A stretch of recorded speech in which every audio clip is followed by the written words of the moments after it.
In this session, we're going to be thinking about washing and dressing and eating and drinking. Difficulties in washing and dressing may relate to a number of different areas. It could be that there are too many steps involved in the task in hand. For example, if somebody was aiming to go and wash their hair, depending on whether they wash their hair in the bath or the shower or over a basin, there's the water to organise, there's the shampoo bottle, taking the lid off the bottle, there's possibly conditioner, which order do they go in, how does that, all the different steps involved in the task. So if you identify that that's the problem area, then the aim in order to help a person is to simplify this, i.e. to cut out some of the steps involved. So perhaps rather than expecting them to go and run their own bath, put in the plug, turn on the taps, get the water temperature balanced, maybe take the bath mat down from the side of the bath, etc., it would be a case of running the bath for them, getting it just right, getting everything just so, and then saying, I've run you a bath, and then it's more likely that the person will achieve the task. Likewise, brushing your teeth. So many steps involved in brushing your teeth. But perhaps you could cut some of these out by literally putting the toothpaste on the brush, putting that on the basin, maybe with a glass of water, and then see if the person can manage the task independently. The difficulties might be more about visual recognition, so recognizing and finding the items that are needed. And sometimes these items look different to how they did in the past. So for instance, quite typically people will have soap in a pump bottle rather than a bar of soap. So it may be a case of thinking these things through in terms of putting items that would be more recognizable. But the other things would involve clearing the basin. We'll show you an example in the next slide of a confusion because of an awful lot of items around. So leaving out just the items that the person's going to need, or even possibly needing to hand them the item and identify it. Here's your toothbrush, in order for them to manage the task themselves from there on in. And possibly the difficulty is in terms of attention and initiation, in terms of getting started on a task and being able to maintain the concentration all the way throughout. If that's the case, it is probably that the person then needs someone accompanying them with the washing and dressing and prompting step by step. And a useful little tip that we learned from a carer on one of our courses beforehand, she had recognized that her father, in this case, she was needing to prompt him in his washing and dressing tasks, but she realized that if she didn't prompt in a very specific order, somehow he seemed to block and to be confused. And she was giving the recommendation to others on the course that it's a good idea to observe now the order in which the person you care for typically does things in terms of washing and dressing, because we each have a slightly different way. You know, one person will put their underpants on before putting a top on, and the other person would be the other way round, and for each to do the contrary would feel wrong.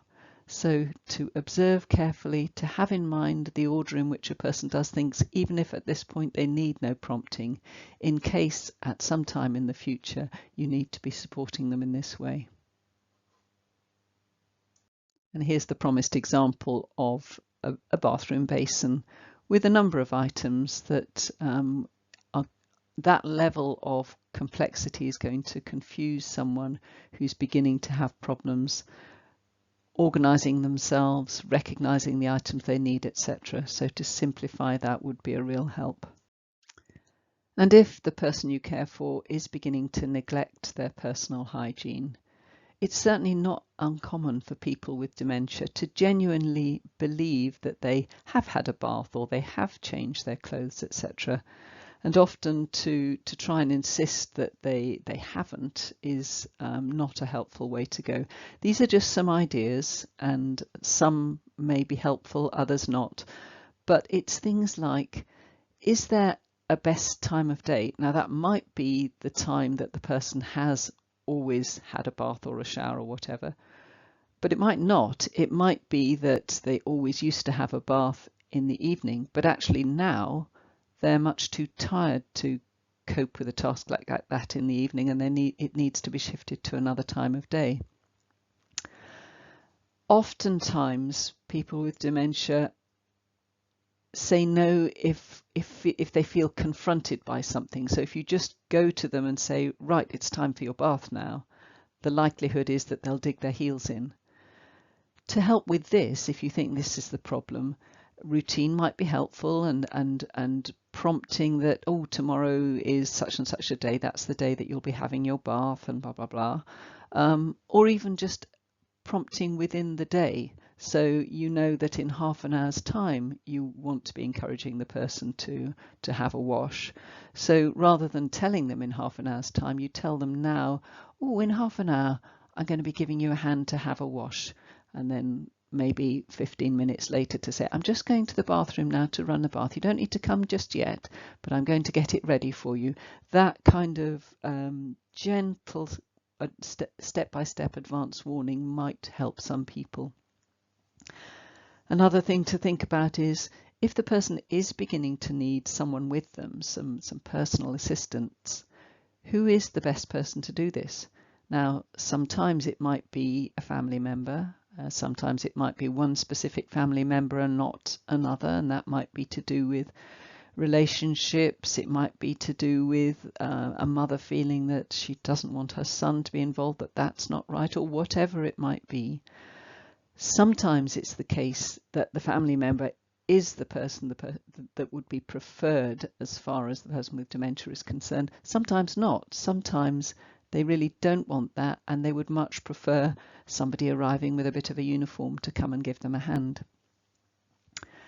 The next is a solution that we have come across with some people, and that's for them to have in their weekly routine attendance at a day centre, where the day centre can assist with a bath at the centre, and have that as part of the care plan, so that they go with a complete change of clothes, and you know that at least once a week they're having a really good wash and change of clothes. And that leads on to the realistic expectations. It's only actually in fairly recent times that people tend to have a daily bath or a daily shower, and it may be that a sponge wash is absolutely adequate, and perhaps just a weekly bath. In terms of clothing, again, it's quite common for people with dementia to gradually only want to wear certain favourite outfits, the sort of things that feel familiar and safe, and the more that they do that, obviously, the more that becomes the case. If that seems to be happening with your relative, and you're concerned about how can I get these clothes away to wash them, if it's at all possible to duplicate favourite outfits, so the Marks and Spencer's sweater, try and buy two if that's the one that you think is going to be the one that's the favourite, or if you spot something beginning to be a favourite, try and see if you can get another one in order to make it easier to switch them in. For chaps, obviously the razor blade could become increasingly a little bit of a problem, and particularly if the person is needing assistance in shaving, it's easier to shave someone with an electric razor than give them a wet shave, unless you're very used to doing that. And the non-confrontational approach, that reflects a little bit of the conversations we had in the communication session. You're unlikely to get very far by challenging the person, particularly if they don't realise that they aren't washing and changing their clothes in the usual way. So to try and get round it, but not face to face say, no, you haven't, you're in need of a wash, etc. Sometimes the reluctance of people with dementia to bathe is more about the fact that they're getting older, they're getting arthritic, and the physical demands of washing and dressing and managing zips and buttons, etc., is becoming too difficult. To this end, it might be worth contacting social services and asking for an occupational therapy assessment for aids to help with bathing. So grab rails to hold on to, raised toilet seats so you don't have to crouch down so far, perching stools so you can take the weight off and wash without being so uncomfortable, and various bath boards, bath and shower seats, and even the seats that raise and lower into the bath. If the problem is pain, then sometimes a little bit of pain relief half an hour prior to bathing, so a couple of paracetamol before washing and dressing, can really be helpful. And equally, clothes that don't require you to be raising your arms above shoulder height and that kind of thing. So clothes that are easier to take on and off, clothes with Velcro attachments rather than tiny hooks and eyes and things. And of course, we're all more prepared to take our clothes off and wash if a bathroom is warm, well lit and comfortable, rather than it being cold and uncomfortable. That's going to put anyone off. Now, moving on to eating and drinking, the early difficulties with eating and drinking tend to be for people who are living alone and don't have someone to prompt them, and it's things like forgetting meal times, but also difficulties with shopping. Often people will repeatedly buy the same thing and have a whole cupboard full of sugar or flour or something, but not buy other essentials. And the complexities of cooking, which is a multi-step task. And if they do go on to buying ready meals and that kind of thing, does it go in the fridge? Should it be kept in the freezer? So the safety of food storage and the risk of food poisoning, particularly if A, the food isn't stored in the correct way, and B, the person's forgetting how long it's actually been there, and other hygiene issues around washing up and safe storage. So those tend to be the earlier things. And the kind of solutions are getting someone in each day, so employing someone to help, usually to heat up a ready meal and just make sure that the person is there and eating at the right time. Meals on Wheels, there in the information pack you'll see some details about the Meals on Wheels service, and again you've got somebody laying eyes on the person and making sure that they have food as they need it. There are also some very good home delivery meal services. Again, the information is in the information pack at the end.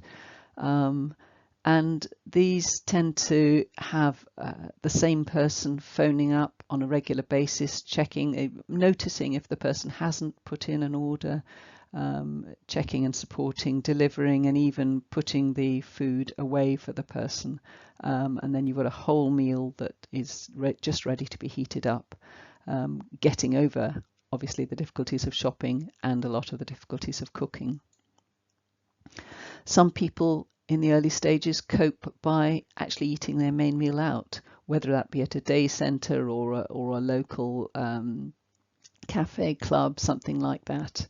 And so the only meals that they have to prepare at home are more simple things like fruit and yogurt and toast and cereal, those sorts of things. And families can help by organising the shopping and delivery. Obviously, that doesn't do anything about the putting away, but it can be a help. And at the bottom of the list, we've put labelling and written notes and reminders, which may or may not be helpful, but sometimes can be useful. For some people, the problem is around a gradually increasing clumsiness and slowness of eating.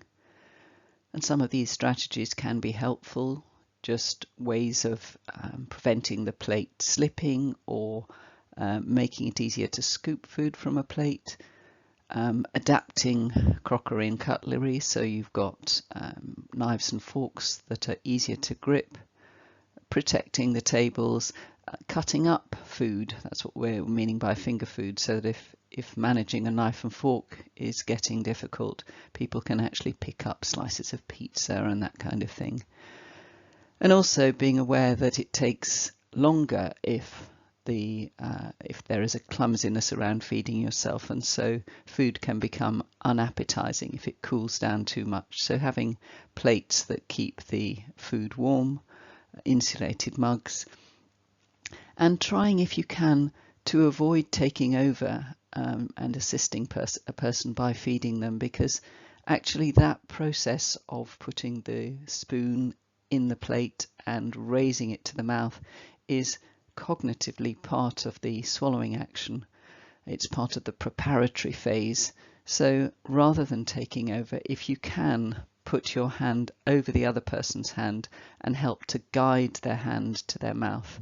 Maybe 2 or 3 times. That can sometimes get the process going if the person seems to have seized up in a way in terms of eating. Another possible area of difficulty is around visual recognition, knowing what the food is, spotting it on the plate. So some of the things that can help with that are good lighting, letting the person know what's on their plate, turning the plate around during the meal. That's more around if you notice that they're only eating from one side of the plate, there's the possibility that it's what we call a hemianopia, where part of the field of vision has been lost. And if you turn the plate, it's as though, oh, now they're aware there's something there and they will eat it. Good contrasts between the table and the plate and the food can be helpful. If the problem is more around the person saying that they can see something in the food, they can see beetles in their food, for example, then if you've already tried all the other tips around visual difficulties, then it is worth talking to the GP in case some medication would help to reduce those symptoms. The problem around eating and drinking may be that the person is particularly agitated, and with that agitation goes restlessness, pacing around, and eating too little because they're not sitting down for long enough. So the kind of strategies to help this are detailed here. So simplifying the table setting, having a calm atmosphere, and when they do get up, not assuming they're finished, but keeping food and drink warm and appetizing. But maybe it's going to have to be actually giving them things that they can walk around with, what we call finger foods, if they really aren't sitting down long enough to be taking in enough calories. And to that same end, rather than thinking in terms of having one main meal of the day, having more frequent, smaller snack meals, and making the food that people do eat as enriched and of calorific value as possible. Another very different problem might be compulsive eating. This tends to go with the frontal dementias, so eating too much and too fast. And the kind of guidance around that are potentially presenting the food in smaller portions and with smaller cutlery. So for example, long-handled teaspoons rather than dessert spoons, so that the person can physically put less food in their mouth at one time, and prompting them to slow down, reminding them to chew and swallow. But also outside of meal times, keeping food out of sight so that it doesn't feed into that desire to eat. And if a person is determined that they want to eat, having a range of low-calorie snacks available. But then very importantly, removing hazards, because if a person who is compulsively wanting to eat is more likely to be the person who will drink the bottle of shampoo, or worse still, the bottle of bleach, or put the flour arrangement from the table into their mouth, that kind of thing.